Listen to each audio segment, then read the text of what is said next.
Teman saya sudah menikah selama 15 tahun, tapi tidak mempunyai keturunan. Dia menitipkan pesan kepada saya untuk bertanya kepada Ustadz. Oh, ini just tip berarti ya pertanyaannya ya, oke. Sip. Teman saya mengangkat anak dari adik istrinya. Apakah saat anak itu dewasa, setelah menikah, harus jadi walinya ayah kandung atau ayah angkatnya? Sedangkan anak itu hasil dari berzina. Pertanyaan kedua, Ustadz, apakah hukumnya menurut Islam kalau seorang suami menghina istri dan keluarga istri, apakah itu termasuk KDRT batin? Sederhana ya, kalau wali nikah dari anak yang tidak sah secara fikih, secara syariat itu nanti walinya wali hakim. Dan orang tuanya harus terbuka tentang masalah ini. Supaya nanti sah pernikahannya. Kalau sampai pernikahannya nggak sah karena walinya nggak memenuhi syarat, maka nanti tanpa sengaja anak ini terus berzina. Yang dosa siapa? Orang tuanya, karena nggak terbuka kan? Itu yang disebut dengan dosa turunan. Jadi dosa turunan itu bukan orang tuanya berzina, nanti anak perempuannya pasti jadi korban zina, bukan.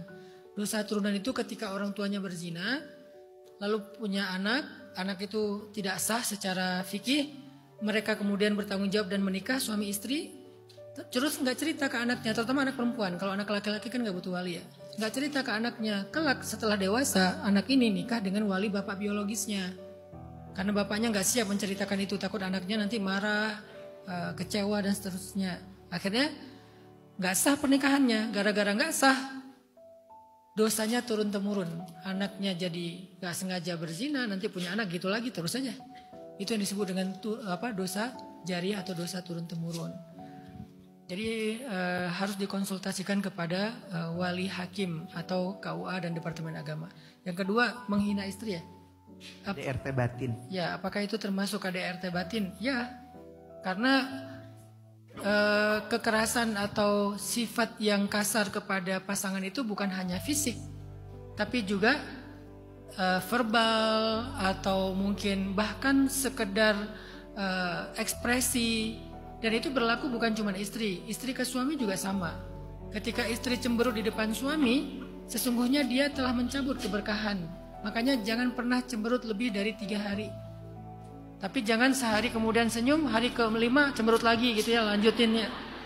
Ini maksudnya 3 hari islah gitu, bukan ditangguhkan, bukan.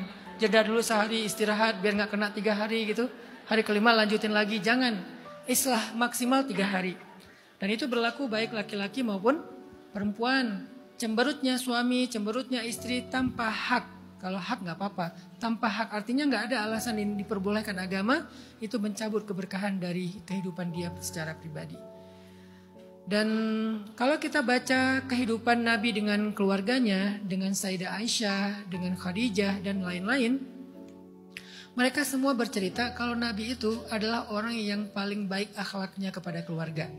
Sehingga Nabi bersabda, khiyarukum li ahlikum wa ana khiyarukum li ahli. Sebaik-baik kalian yang paling baik untuk istri kalian, dan aku yang paling baik untuk istriku di antara kalian. Apa ukuran baiknya? Nabi tidak pernah membuka aib istrinya kepada sahabat beliau. Nabi selalu menceritakan yang baik-baik tentang istrinya. Gak pernah Nabi menggibah istrinya. Begitu juga istri Nabi. Kalau kita kan kadang-kadang sampai ada grup gibah kan. Ada geng gibah gitu. Kalau ketemu ya aktivitas favoritnya ya gibah. Sampai ada istilah semakin pelan suaranya, semakin penting infonya. Semakin manyun mulutnya, semakin akurat infonya. Kalau udah makin manyun-manyun, wah itu kayaknya akurat banget tuh, A1 itu udah. Makin pelan, wah itu penting banget, kayaknya tuh gosip yang paling yang paling penting di Indonesia hari ini. Sedangkan Nabi bahkan jangankan marah kepada istrinya, membicarakan istrinya, mencurhati istrinya kepada teman aja Nabi enggak, kecuali yang baik-baik. Walaupun kadang-kadang curhat tentang pasangan kepada teman boleh dalam Islam. Cuman segitu aja Nabi enggak gitu, saking menjaganya. Tidak pernah bersuara lantang.